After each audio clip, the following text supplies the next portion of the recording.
भैया तुम किस जाति के हो, तो ऐसा नहीं मिल सकता आपको कि सब छोटी जाति के ही होंगे। बाजार में दुकानें देखो जूता चप्पल की, कौन सी जाति के लोग रखे हुए हैं। अगर कर्म से जातियां बनती हैं तो जूता चप्पल की जो दुकान चला रहा है उसके हाथ से तुम क्यों खा रहे हो फिर? बोले वो तो ऊंची जात के हैं, जूता बेच रहे तो क्या हुआ? याद रखना साथियों, जातियों अगर कर्मों से बनी है तो आज तो सभी अलग अलग काम कर रहे हैं। आज तो जातियां बदल जानी चाहिए, लेकिन फिर भी जातियां नहीं बदली जा रही। जातियों का भेदभाव का असर अभी तक कम नहीं हो रहा है। बहुत से लोग, उन्हें आज तक ये बात नहीं समझ आती है। मैं कई बार मंच पर बैठकर इसीलिए बार बार समझाने की कोशिश करता रहता हूं। जो लोग समाज में निंदित हो रहे हैं, अपमानित हो रहे हैं, अगर कोई नहीं समझ पाए तो वो लोग तो कम से कम ये समझें। इसलिए साथियों, भगवान बुद्ध की कथाओं की इस देश को सख्त जरूरत है।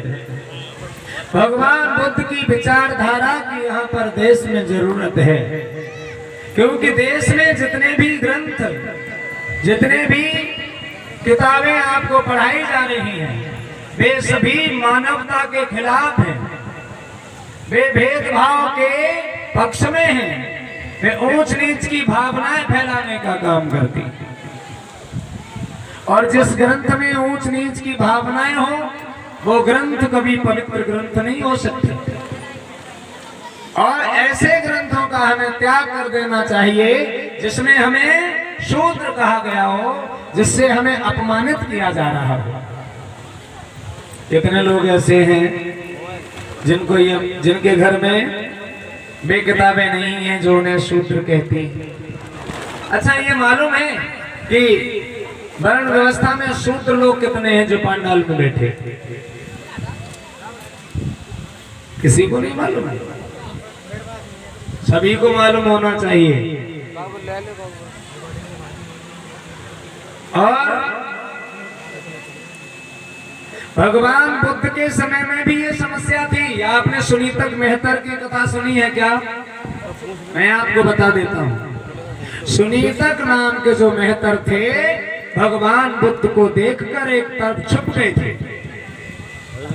भगवान बुद्ध ने पूछा कि तुम मुझे देखकर छुप क्यों गए? उन्होंने कहा, मैं इसलिए छुप गया हूं क्योंकि मेरे दर्शन होने से आपका तो धर्म नष्ट हो जाएगा। भगवान बुद्ध ने कहा, क्या धर्म इतना कमजोर है जो आपको देखकर नष्ट हो जाता है? जवाब दिया, धर्म की रक्षा करना